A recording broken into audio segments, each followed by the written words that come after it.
If you're not choosing what you want to do and who you want to be in life, someone else is going to do the choosing for you. I was a financial pundit for many years. I would talk about what my feelings were on the economy and so on. To build trust and transparency, you have to be vulnerable. Once I started being more vulnerable, oh, these times I went broke, these times I was suicidal. And then people say, oh, what you see is what you get. So I trust what he's saying. Vulnerability is a way of trading some aspect of your privacy for freedom. Being free allows you to be yourself. College is so distorted in its incentives, that's increasing income inequality. The government will ruin your life if you try to stop paying your student loans. Drop out of college. The price of college has gone up 10 times faster than inflation over the past 4 years. It doesn't make economic sense.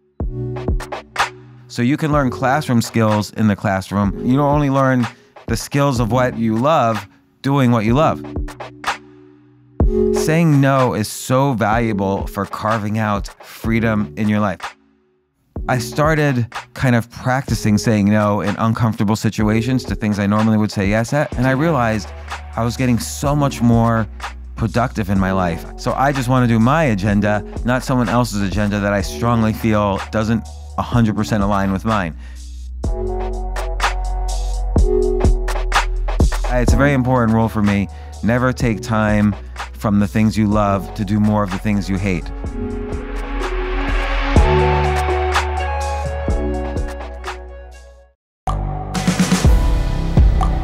The world is changing.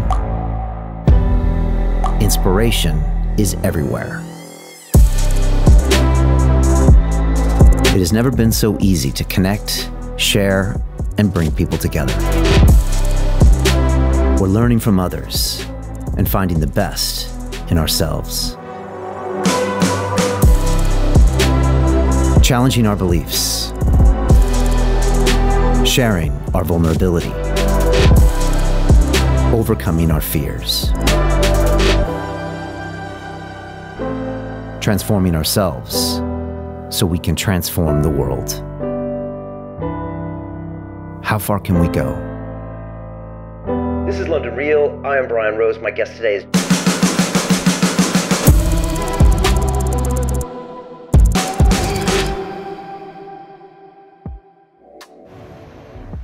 London Real went to New York City to speak with James Altucher on this episode, and I went to his comedy club on the Upper West Side, and that's what James is like. He just went ahead and bought a comedy club, and now he actually practices as a stand-up comedian, but his background is in so many things. He used to go on all the financial news channels. He created internet businesses. He would lose $10 million, make $10 million, lose $10 million. I love James. He's got such a vulnerable writing style. He also has a great concept and book called Choose Yourself.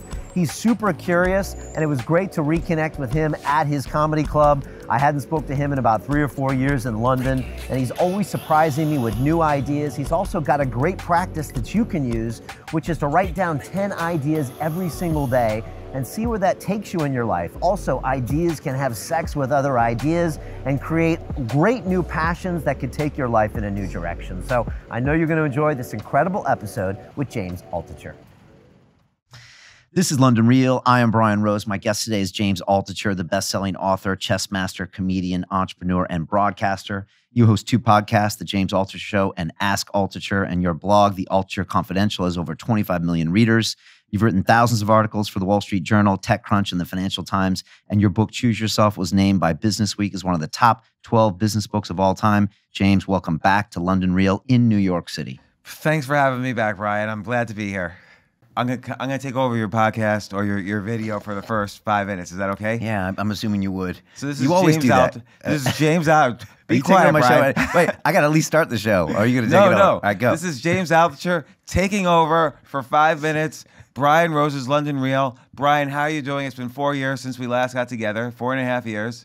I'm great, man. It's great to be back in New York City. It's great to see you, and it's great to watch you take your game to the next level. Well, Brian, I've been watching you take your game to the next level. Like, I feel...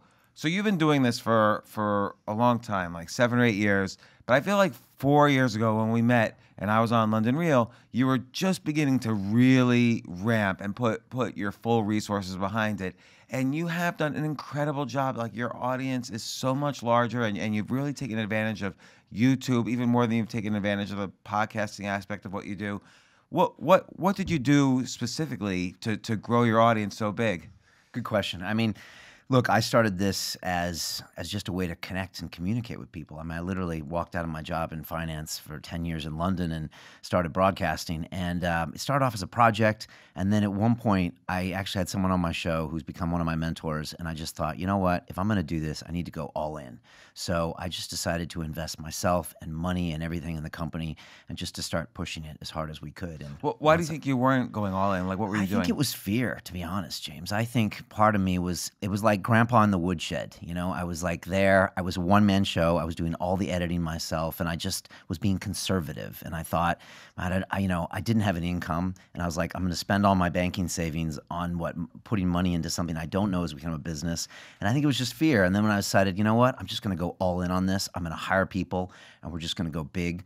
And ever since I started that, it's just been, it's blown up. And I try to remind myself that every week to just go bigger and bigger and bigger. And so what were some of the key hires you needed to do to kind of take that next step? Hiring the first person was a real weird thing because, like I said, I was in the wood shop like Grandpa tinkering with his toys, and it's a fun, comfortable place to be, but you don't get challenged. So doing my first full-time hire, a first salary, and then having someone there watching me, I thought I worked hard, but when you got someone watching you, you work harder. And then the next hire, the next hire, the next hire, that was big. Just doubling up our production, starting to make movies, just always doubling down. And that's what we've been doing every year for the past few years, and it's made a huge difference. You say you try to improve each week. Like, do you start the week thinking, okay, this is the new thing we're going to try this week? Well, if you look at all of our shows, and you can watch them for 8 years now, it's our 8-year anniversary, so I think it's like 500 plus shows. Each one, I try to get better. So the first one, there was horrible lighting. I had horrible facial hair. I was wearing skateboarding clothes. The microphones were bad. We used to split the screen, like literally with people's faces in a third. And so then the next week was like, well, maybe we should get some lighting. Maybe we should get some better microphones. Maybe we should get a better studio. You came when we had the brand new studio with the chairs and the flags. Maybe we should get this kind of camera. Maybe we should hire someone to help us book guests. All of that stuff. Maybe we should hire someone to help us do thumbnails, hire more people on our video team, make a documentary film. These were all big things just to try to take it to the next level. What's the documentary about? So it's our 5th one, and it's called Reconnect, and it's about 3 of my ayahuasca ceremonies last year in Costa Rica, and the subsequent 18-month integration process of coming back to the real world and realizing that all of your visions and all the things you see that you should be is not reality, and no one around you understands what the hell you're talking about, and trying to integrate the visions you have about your family, your personal life, your business into this crazy world. And Well, it's interesting because on the one hand, take something like ayahuasca or any kind of transcendental type of activity, whether it's meditation or hallucinogenics or therapy or whatever, and you're very much into transcendental meditation and so on. It seems like one goal is to discount the importance of everyday life, so you focus on your inner life, the idea that the only thing that's truly real is your own ability to find well-being and some sort of peace. On the other hand, we live in the so-called real world where you have to have goals and you look at your traffic numbers and you have to make an income. How do you bring those two sides into balance? Because you've been doing both very well. Yeah, it's a crazy question. And meditation's one thing, but like an ayahuasca experience. I mean, last year I had the single most profound experience of my entire life in my second ceremony. It was also painful, extremely emotional, physically challenging, a lot of vomiting, a lot of crying. But I saw this version of the world, of myself, and all these things I could be. And then, like you said, you come back and you've got YouTube numbers, you got bills to pay, you got people who don't know what you're talking about, you got kids to feed. So trying to deal with that every single day is difficult. And the truth is, James, we live in the real world. And that's the problem, I think, in a lot of the psychedelic community is people go back for their 85th ayahuasca ceremony. And I'm like, what are you doing? It's like you got to try to process this in this real world that we live in. And so, yeah, you kind of got this vision of where you want to go, and then you got where you are today. And that delta is something you play with all the time. And if you have a really good mission statement, which I think now we have, you can stay on the course even when the numbers don't make sense, the YouTube numbers don't make sense. I mean, my accountants would would come to me every year and they're like, what are you doing, Brian? And I'd be like, trust me, I know what I'm doing. And it's like only recently they're like, oh, I guess you know what you're doing. But it's just having that vision to stick to the course even when all the inputs are telling you you're wrong. Well, what you say, we have to have a personal mission. What's your personal mission? So my mission, and it took me a while, and I made it really clear when I got back from Costa Rica last year, is we decided that, first of all, what I'm doing with London Real, it's where Brian Rose ends and London Real begins is not clear to me whatsoever. And so for me, I am the show and the show is me.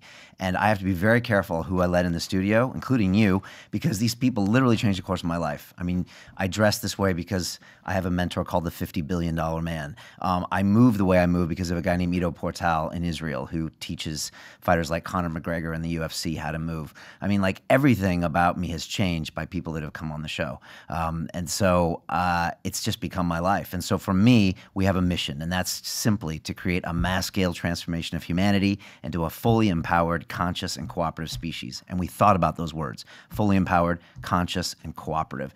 And everything we do, whether it's our London Real Academy or our movies or our broadcasts or anything, has to try to take someone's life and get them to transform themselves. Period. Yeah, and that's how I think we can solve all these bigger problems we're talking about. It's not about point the finger. It's not about you're doing climate change wrong. It's like, what are you doing to get over your own fears and your own challenges? That's what I think is the biggest problem of today. I think that's so important because, and I agree very much with your mission.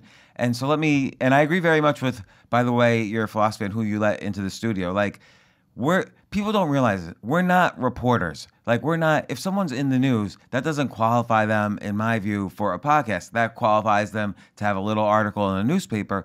To be on a good interview podcast, you should be doing something that elevates yourself and that we can absorb some of that and the listeners can absorb some of that so that they can be elevated. That's the goal, I feel, of a good interview podcast. Yeah, very much so. You were on Ice-T's podcast, and I'm super jealous, by the way, because he's one of my dream guests.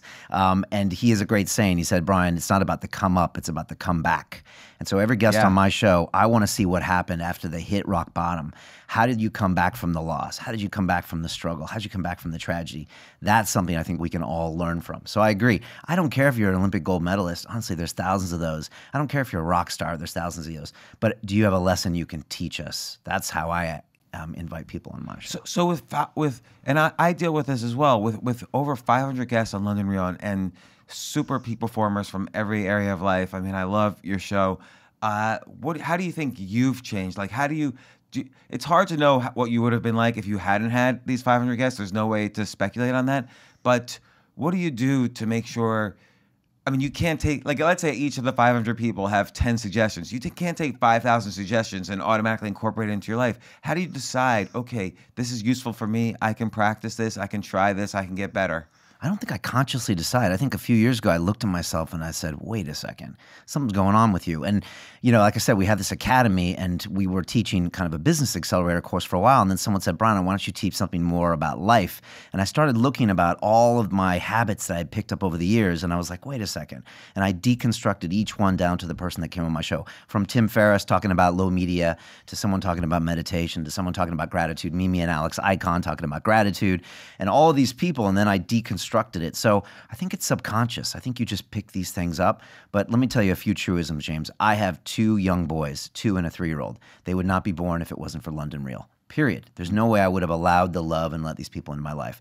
Last year, I made a movie called Iron Mind where I did an Ironman race, and I confessed about my heroin addiction and overdose in New York City in 2001.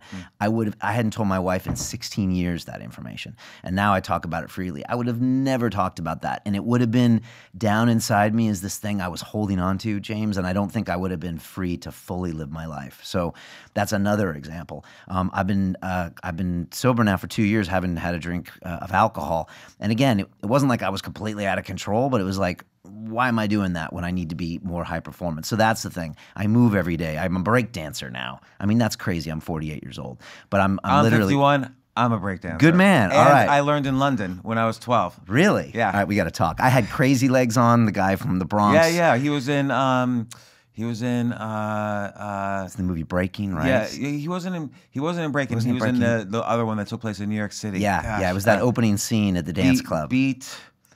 What was the breakdancing movie that was in New York City? Beat Street, yeah. He was also in Flashdance. Yeah, he was in Flashdance. When she did the backspin at the last move, he was in the beginning, but he put a wig on, and he was the girl in Flashdance when she did the backspin. I did not know that. Final dance performance. I think he was in a side. He was in a side scene in Flashdance where she's just walking by. Yeah, and he's dancing on the street. The Rocksteady crew was dancing. Yeah. He's part of that. Yeah.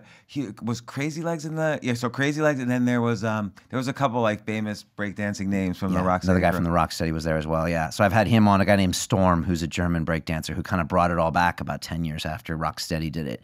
So yeah, I've been super blessed. Do you like Poppin' John? He's an LA-based guy, really good at like popping. No, I mean no, and I'm cool with the popping too. I'm just focused on breaking right now. Wow, okay, I'm more in the popping than in the breaking. Popping's good too. So, man. yeah, Breaking's most hard. people don't make the distinguish the two, but breakdancing's very hard. Man, it's such a physical thing. Yeah. I mean, I'm on the floor all the time, but I got a windmill. I got some skills. I never could get the Took windmill me 3 going. years to get a windmill. 3 years of training 3 or 4 times a week. So yeah, All I right, mean, now you've inspired me. I'm gonna try to do a windmill. Yeah. I tried really hard back then, and I was a kid. I was a teenager. I should have been able to do it, but I couldn't do it's it. so mentally challenging. It doesn't make any sense. You're rotating, everything's flying around. It took me a long time. Again, but that's me. I'm just kind of relentless on that, which can be good with breakdancing, bad with heroin. So, sometimes I don't know when to quit. Well, that's just it, is that clearly you have an addictive quality to you. And, some people, there's all sorts of things you can get addicted to. Some people, when they're trying to find meaning in their lives and they can't, I think they fall to heroin or other drugs. But then there's so many productive addictions. Doesn't mean those are great. It's not good. Like, you could be addicted to something even healthy for you. You could be addicted to reading, but that might not be unhealthy for your life. Like, for instance, if you're avoiding your family because you're reading too much, that's not a healthy addiction, even though it seems that way. So you always have to be careful. Like, I always notice for myself, if I'm playing, so I get addicted to stupid things, like I'll get addicted to playing chess, but I'll play it 24 hours a day, like 1 minute speed chess on the computer. And I try to be meta aware that, this has slipped into addictive territory. It means I'm avoiding something else in my life. Yeah. Even though everyone else would say, that's so smart, chess. It's not if you're just playing it all day long, 1 minute chess on the computer, and you can't talk to your kids or family or whatever. Yeah, if you're using it as something to not process feelings or to avoid the real world, it can be shopping, sex, Netflix, chess, like you said, or it could be a drug. But if you can just say, all right, what am I doing here? Am I doing this to not be present, to not be with these feelings? So I'm still learning, but there's also healthy addictions and unhealthy addictions for sure. And the unhealthy ones are something I like to avoid. Yeah. Well, okay, I've taken over your podcast enough. I really wanted to at least make a dent in some of the questions I've had for you. We can't go back, I don't think. So I'm just going to keep it rolling. James, something with you that I always teach my students is you are our poster child for vulnerability. And I have, like I said, an academy, and I teach people business and podcasting, public speaking. And I always say, if you can't get vulnerable, you're not going to be able to connect with the audience. And I always mention you. And it's always like, look at James Altucher. Look at almost every blog I've ever read of yours or anything. You're always telling us about how you started off in a failing scenario. And I was wondering if you could talk about why you're so comfortable being vulnerable and how far that's gotten you. And do you think it's a good tool for people to use? Yeah, that's such a great question and so interesting. I don't know if I've thought about it exactly that way since sometime around 2010. I was always a little bit more vulnerable in my writing than a lot of my peers. But, if you go, I was a financial pundit for many years. I'd go on CNBC, I would dress in my suit, and I would talk about, with 4 other people in this big box of people, I would talk about what my feelings were on the economy and so on. And once I started being more vulnerable, these times I went broke, these times I was suicidal, these times the IRS closed down my house, or I lost my family, or whatever, people would always write to me at first and say, are you about to kill yourself, or did you have a brain tumor, or no one's ever going to invest in you again? You're revealing all this stuff. And what I found, though, was several things. One is your audience is an X-ray machine. They know, your listeners know, even if they don't know it consciously, they know if you're telling the truth about yourself or not. People, only 10% of communication is verbal. The rest is 90% is nonverbal. So people know there's something else going on here, but I can't put my finger on it, and they'll react that way whether they're realizing it or not. To build trust and transparency, you have to be vulnerable. And then people say, oh, what you see is what you get. I see this guy, and so I trust what he's saying. But there's another thing too, which is, I think the word privacy has become this weird word lately. It's almost this like legal word, like, oh, do you have privacy or no privacy? But vulnerability is a way of trading some aspect of your privacy for freedom. So, for instance, when you talked about heroin, that was a very private thing for you, right? You said you held on to it for 16 years and didn't even tell your wife, let alone your audience. And so you traded that aspect of your privacy, and what did you get for it in return? You got freedom. Now there's more topics that you could talk about. There's more things that people know they can relate to you on. Your wife and family have a new comfort level with you, that they understand you at a deeper level. That's real, and I'm sure you felt it. This is freedom. And so it literally was a transaction. You took a chunk of your privacy, and you, just like you might trade, dollars for some object, you traded the currency of your privacy for freedom. And I bet you felt that way. I bet you felt relief, because someone who is out of jail suddenly feels more relief. Oh, I'm free. And I bet your audience grew, because now people saw there was this whole extra dimension to you that A, you were hiding, and B, this discomfort that they might have felt with you before was gone. Yeah, no, very much so. It was scary as hell as well, but it really opened that up. Yeah, I try to always, whenever I write something, I just refuse to hit publish unless I'm afraid of what people will think, or at least what some people will think. So there has to be a fear component. Else, I'm just publishing the same thing everyone else is publishing. Like if I just say, here's my 10 rules for leadership, a million other people have written that. So I can't write that. I can't, there's no fear there. I have to write like, here's the 10 ways I was the worst leader. People hated me and what I learned from it. So now there's I might be exposing some things in that people might even find repulsive. He did that as a leader, but we've all been there to some extent in our own lives. So again, it's part of also the art of storytelling is to be a little bit afraid of, you have to surprise yourself in order to surprise the reader. And then there's a third level, which is totally just about writing and storytelling, which is you want everything you do to have the arc of the hero. So when I failed living, and I've kind of gone broke and failed and been despondent several times over the decades. When I've been in a moment of failure, it's because I was sort of really scared of what people would think. I was living in some other guideline, some other path that somebody told me, like, oh, you have to go to college and then start a business and be successful. And once you're successful, you're smart, and no one should ever know that you're stupid. So I was afraid to let people know that I didn't go on this straight path. So that's the ordinary world. And then, in the arc of the hero, you go from the ordinary world to the extraordinary. The extraordinary is when I admit failure, and now I have to go on this very unusual path to find my way back. And that's going from the ordinary world to the extraordinary. And then along the way, you have bigger and bigger problems, and you meet your new friends and people who will help you until finally you have the greatest crisis of all, and you bring it back to tell the story. Like you bring it back and you have a podcast or you write an article or whatever, and that's the full arc of the hero. So to some extent, it's also good storytelling. If I just say, hey, I'm the greatest person ever, listen to me, that's a horrible story. Do you think, I just read a book by Stephen Pressfield called Nobody Wants to Read Your Shit. And I quoted him in my TED Talk because the war of art was a big thing with that concept of resistance. Do you think every great story is a hero's journey? Absolutely. Yeah. Okay. That's what he says too. Yeah. And he makes a good point in that book that, and also another book, The Artist's Journey, where the artists themselves are going on a journey. Somebody starts off thinking, oh, I'm going to write a best-selling novel, even though they've never had any experience. They just see this path that, oh, J.K. Rowling made $1 billion. And then now the call to extraordinary is, I'm going to be an artist. And that is a brutal task. You've been doing London Real for 8 years, and it's still an ongoing task to improve your artistry, and it happens in every single field of life. And so the artist journey matches the hero's journey. But if you think about it, even an advertisement is the hero's journey, not for the company, but for the viewer. So like, let's say, I don't know what the latest batch of ads is, but let's say, it's a car ad, and a handsome guy and a beautiful woman are driving in this car on the desert, and whatever, they fade off into the sunset.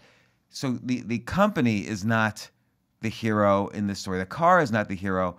The passengers who we relate to are the hero. So my ordinary world might be, I'm stuck at a job I don't like, in a life situation I don't like, but now here's this call to the extraordinary. I could buy this car, and suddenly I'll look better and healthier. I'll be with someone who also seems great and healthy, and we're driving off in the desert, escaping this bad life situation that I'm in. So even companies should think this way, not that they're the heroes, but that their customers are the hero, and their exposure to your product is their beginning on the heroes. The call to the extraordinary is when they see your product for the first time. Yeah, no, I totally agree. Do you think that's in our DNA somewhere, like the hero's journey? Do you know? I always wonder this. I mean, Joseph Campbell, who first kind of coined the term in his book Hero with a Thousand Faces, he would argue it was primal, because if you look at all the mythology going back 4,000 years, I mean, Jesus perfectly models the arc of the hero. Yeah. And we all know Star Wars is related to the birth of, the story of Christianity. Moses is the arc of the hero. There's so many arcs of the hero going back thousands of years. You think maybe it's primal, but I can't even guess why it would be primal. I don't know. Yeah, I think it's because stories used to be our primary way of teaching, right? Before books and academies and universities. And so that resonates with people, I guess, because it teaches lessons. Those lessons allow us to survive. So, I had Dr. Jordan Peterson on the show, and he thinks, he talks about the Bible, that is somehow in our DNA. This isn't just some biblical book, but it's like stories for life that keeps us alive as a human species. Yeah, like I don't know if you ever saw his video where he breaks down Peter Pan and how it all relates to our need to be a child, that comfort of first being in the womb and then being cared for by our parents, that feeling of fun in the sandbox, but that ultimately really the call to the extraordinary is to become an adult. And I love how he breaks down every story into its kind of mythological elements. And he's a genius. Yeah, he's really good. And I've thrown him in our latest film as well. So what I do is take the guests that come into London Real Studios, and when we're making a film, they just become part of the film. So that's great. So yeah, so I use the hero's journey as well. Our movie last year, Iron Mind. So the call to me was to come to New York City and train with John Joseph and do the Ironman. Of course, I refused the call at first because, what am I? I'm busy. I can't do an Ironman race. Then I accept the call. I go through all the trials and tribulations, the training, difficulty with my family, and then I go run the race. I finish the race, and I come back with this new knowledge of, getting over my shameful addiction and all of this stuff from the past, and new questions. And we're using the same structure with our latest movie, Reconnect, with ayahuasca being like the calling. I refuse the call. Then I go. I drink the medicine, I have all these trials and tribulations, then I come back with this new learnings of, okay, what do we all need to do to make this world a better place? So it's a great structure. It's difficult sometimes. Even in 2015, when I met you, you had a great arc, and I'm not saying, it almost sounds when we kind of define it so much that it's disingenuous, like we did it on purpose, but you had this arc of, you're this Wall Street banker who was dissatisfied and decided to have a higher purpose in life and reinvent yourself, and started London Real. That was a call from the ordinary to the extraordinary. And then, like you said, you started hiring people and building it up, and finally lived to return to tell the story of what happened, and through London Real and your documentaries and so on. So that's the perfect arc of the hero. And I think it's not so much to say fit your life into an arc on purpose. You should just ask yourself, maybe, am I the hero of my journey? Like, what can I do today to have, even in a microscopic way, something that is a mini call from a mini ordinary to a mini extraordinary. I think it's an interesting challenge. It's an interesting exercise. I think it's a great exercise, and it's something I ask all my students to do on our public speaking course. I'm like, tell me your hero's journey. And most people will say, I don't have one. I'm not a hero. I've been mediocre my whole life. It's like, no, you actually have a hero's journey. So just tell me one. And wow, if I really think about it, I guess that one time I did this and I went and I learned and I came back. And so it's a good exercise to show everyone that they are a hero in some way. And I think everyone has multiple hero's journeys.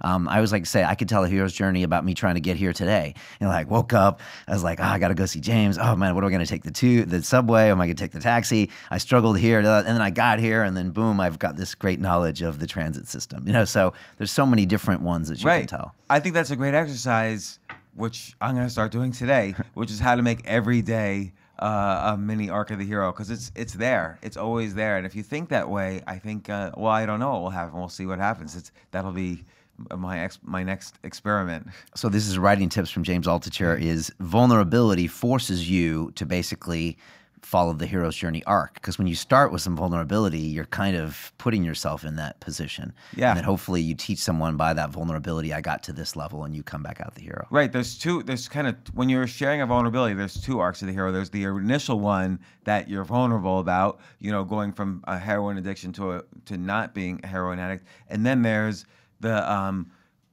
being secretive about it to not being secretive about it, because that's a whole other journey. And then there's this idea, again, not just on storytelling, but just in terms of your own personal freedom, which we all aspire to. Being vulnerable, again, trades some aspect of your privacy that you were holding tight to, like you were hoarding it in the bank for no reason. It wasn't gaining any interest for you. It was almost like negative interest. So you were hoarding this aspect of your privacy, and you trade it for freedom, which has so many more benefits than hoarding it. So I think that's an important thing to realize also, like particularly with privacy being such this regulatory catchphrase now. Let me ask you a question. There's a bunch of people that are talking about masculinity these days, and I've had people like Elliot Hulse on my show, and I'll have more people in the future. And some of them I've seen them on Instagram saying, you know, men shouldn't be vulnerable for the sake of being vulnerable, and they should still be masculine. What do you say to that? Well, when they're saying it, they're probably right. Like they shouldn't be vulnerable for the sake of being the opposite of masculine. It seems like they're kind of relating vulnerability to the opposite of masculinity, and without defining things like, you know, toxic masculinity, femininity, masculinity. I think, you know, being free allows you to be yourself. So if you're a man, then, you know, being who you are and honest about it allows, like for instance, I'm not going to run an Ironman probably anytime soon. Does that make me more or less masculine? In some ways, it makes me less masculine. I'm not going to have the same testosterone, you know, when you run an Ironman. And yet I feel very masculine just in that I'm very, well, I don't know. The whole gender definition thing is very weird, and it's so much in the news these days. But I feel very masculine just by being exactly who I am, being myself, saying who I am. And it doesn't mean saying who you are is masculine. If you're a woman, being who you are and being free and being vulnerable, that's feminine for you. And for me, it means being masculine. I don't really like all the fact that there's, it's not that I disapprove of this, but I don't believe in 63 shades of gender. I saw in one poll, they identified 63 different genders out there. And I think that's interesting to observe, but I can only be who I am, and I don't know where I am on that gender scale. I view myself as a man, and I think being vulnerable just simply allows you to maximize who you are before you die. You don't want to die. It's just like you don't want to die with $1 billion in the bank. Like you work so hard to make $1 billion, and then what for? When you die and it's still in the bank and you didn't do anything with it, it was just all sort of pointless. You don't want to die with all of this privacy in the bank when you could have instead experienced all the freedom it could have gotten you if you had shared it. And I think that's very important to be the best who you are, whether you're a man or a woman. Probably there's some toxicity in general in life by hoarding all of these vulnerabilities and not letting people see who you really are. I think that's probably toxic rather than toxic masculinity or toxic femininity. I think toxicity in general comes from, hiding things and not trying to improve and so on. Yeah, and I'll just say, if anybody's out there that thinks that they have something they could never tell someone, I had this big dark black hole that was down in my belly for like 16 years, and I thought that horrible experience I had in New York City would never, ever be anything but bad. And then once I expressed it, it became this source of light for so many people. And somebody wrote me emails and said, yeah, I struggled with pills, and my father struggled, and all these things, and it became this way to uplift all these people. And I never thought that would have been possible, James. So. Yeah, because self-help is meaningless, but when other people see how you helped yourself, that becomes meaningful. Because then they can see, then their mirror neurons say, oh, he did it, and he's sharing this story, and he's doing fine. And it might have been uncomfortable to share those things. Maybe he lost friends. He maybe lost family. He maybe lost his friends from back in the day. But he gained something new by sharing this. So again, I think it's this act of sharing makes you better, and people are helped by seeing how you helped yourself. Then they get to decide what to do. Rather than reading a self-help book, oh my gosh, I gotta clean up my room now and make my bed and do this, and this because someone says so. They get to decide for themselves. Ultimately, you can't improve unless you're deciding for yourself, rather than just, absorbing information from someone else. Let's talk about reinvention, which is something you've been talking about for a long time. And you as well. You're a great reinventor. Breakdancer? What the hell? I did not expect that. It's so much fun, reinvention. But like, we're literally sitting in a place that just describes your reinvention in a big way, because it's a comedy club that you own, that you regularly perform at. I've seen your videos, and I mean, years ago, I don't think anyone would have thought James Altucher would have been a stand-up comedian. And no, although people were laughing at my public talks, and everyone was saying to me, I remember I gave a talk in, 2008. To like 5,000 people about finance. And at the end, a couple people came up to me and said, oh, you should be a stand-up comedian. And then in 2014 or 2013, I gave a talk, and a very famous stand-up comedian was right after me. And everyone came up to me afterwards and said, oh, you were so much, I'm not bragging when I say this, that's why I'm not saying his name.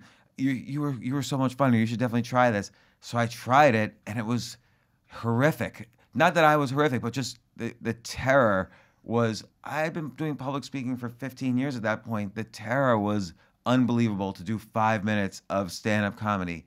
And here I write humorously, I do public talks, I'm sometimes funny on TV, but doing stand-up in a club to a bunch of strangers, that is, or was, extremely terrifying. And I've always been a fan of comedy. I even worked for HBO, which is a well-known channel in the U.S. I worked for HBO Comedy for a while, and I always respected it as an art form, but I was always too terrified to actually do it. And then I felt like, oh, I could do it. Everyone says I could do it. It's just totally a different thing. And then once I realized that, and I realized I still love it, I figured, you know what? I love skill acquisition for things that I love doing, and so I really wanted to get better at this very unique art form. And so it's just been, I keep track of everything else, like my business, my writing, my podcast, my family.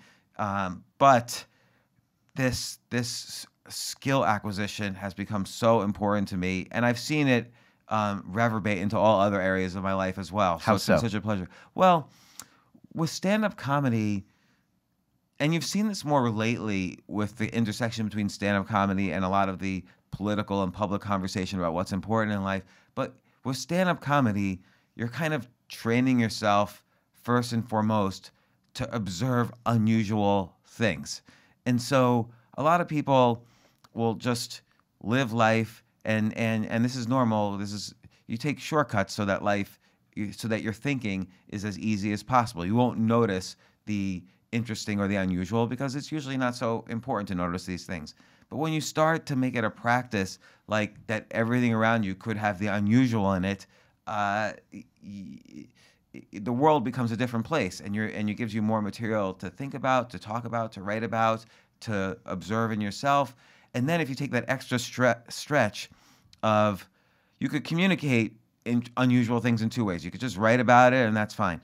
Or you can put this weird punchline on it that connects it all the way back to something else, and everyone listens and they laugh because you just took something that they didn't think was unusual, you made it unusual for them, so now they're tense, and then a punchline releases the tension, so now they're comfortable with this unusual thing you brought up, and at the same time they have more knowledge if you're doing it right. Sometimes you could just tell a fart joke, and that's funny also, and that makes people laugh, and laughter is good for health. But the best stand-up comedians are taking something they find fundamentally unusual in society or in life, and they stretch it to the point of tension, and then they twist it so that everyone laughs, everyone relaxes, but they leave with something new. What's happening when people laugh? You must have thought about this. Yes, and there's a lot of research as well. So for me, one thing I've noticed too is that I was able to take as I learned stand-up comedy, I was able to take other aspects of my life and kind of skip the line in terms of learning stand-up comedy faster. It takes a long time to get good at this art form, but I was able to take my analytical skills that I've learned from doing hundreds and hundreds of podcasts or starting businesses or investing. You have to be very analytical, as you know, to be a good investor, to be a good writer. You have to really analyze like every word. You have to read other stories. What are they doing? And so I watch other professional comedians analyze every aspect of what they're doing. Then the benefits of a podcast, I get to have them then on my podcast and ask them all the questions I didn't understand about their recent performances. So I'm very analytical, and I was able to bring that into my stand-up comedy skills. And part of the being analytical is understanding what laughter is. And I think what it is that millions of years ago, chimpanzees, which don't speak a normal language as we know, they would hear rustling in the bushes, and they would all jump up into the trees. And then once they realized the rustling was just the wind and not like a lion or a bear or whatever, they would start making a noise that sounded like laughter, and that would relax everybody, and they would come down from the tree. So I think that's the evolutionary roots of laughter. And so as a consequence, we've evolved so that laughter becomes this really healthy thing. And there's a lot of research on this, the more you laugh, the less inflammation you have in the body, the less diseases related to old age that you have. And I think it's because our body rewards us for these times millions of years ago when we were safe. The chimpanzees that paid attention to laughter survived, and then we evolved as a result of that. And there's a group dynamic as well, which is why they put laugh tracks in the TV shows we used to watch when we were kids. I mean, when other people are laughing, you kind of also want to laugh. Right, and so that's a great thing too. Like when you're about to perform in front of a group of strangers. First off, every room is different. You can't do the same act twice in a row. When you walk into a room full of strangers they don't know you, and you're going on stage, and their only expectation is that you might make them laugh, and your expectation is nothing because you hope to make them laugh, but you have no idea. So you have to. So you have to have this, you build this skill of reading the room, which was very different when I was just public speaking. You still had to read the room, but not as much. Like I only had to read the room enough to know, okay, they're interested in this topic. Here's an approach to this topic that will keep them interested. But you have to very carefully read almost every, like if there's 1,000 people in the room, you kind of have to see each person and who's going to laugh, who's going to be a problem. But sometimes a room is seated in such a way that there's like empty spaces, if the club is not crowded. And it's not just this club. I've even performed at a Comedy Store in London and all over the country and all other clubs in New York City.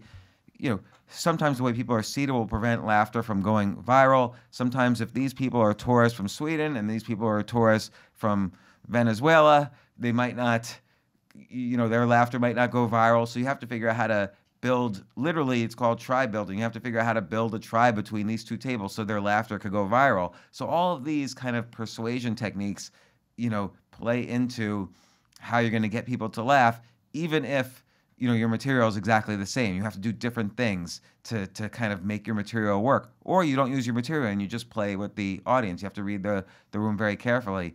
But yeah, and the other thing is too, here's an interesting thing. If you're making jokes that are a little bit edgy, you have to make sure the women in the room are laughing, particularly if they're there with a date, because the date will look towards, is the woman laughing? So that gives me permission to laugh. Right. So you know, and there's another interesting thing too, which is kids laugh 300 times a day, but the average adult laughs just 5 times a day. And you know, because I guess we have more responsibilities, we're not just playing pranks on each other anymore. We have more fears. We deal with more stressful people. We have more stresses in our lives. So when a group of people come in to a club, and let's say you're the first act, they're not yet warmed up. Now you're asking them to laugh another 300 times. They've just laughed only 4 or 5 times during the day total. So you have to understand where you are in the lineup and where the audience is. So there's so many factors that come into play in just that one thing you said, laughter. And sometimes you have to also realize they might be enjoying the act, they might be smiling, and you might be killing it even though they're silent. And so there's just all sorts of things you have to be aware of. And then you have to be aware of, am I panicking right now because they're silent? They've been silent for 15 seconds. Am I doing something wrong? And then you have to make sure, you know, you relax your shoulders, you slow down. The tendency when you panic is to speed up and to crouch over, but you have to do the opposite of that, and you have to be self-aware. To continue watching the rest of the episode for free, visit our website londonreal.tv or click the link in the description below.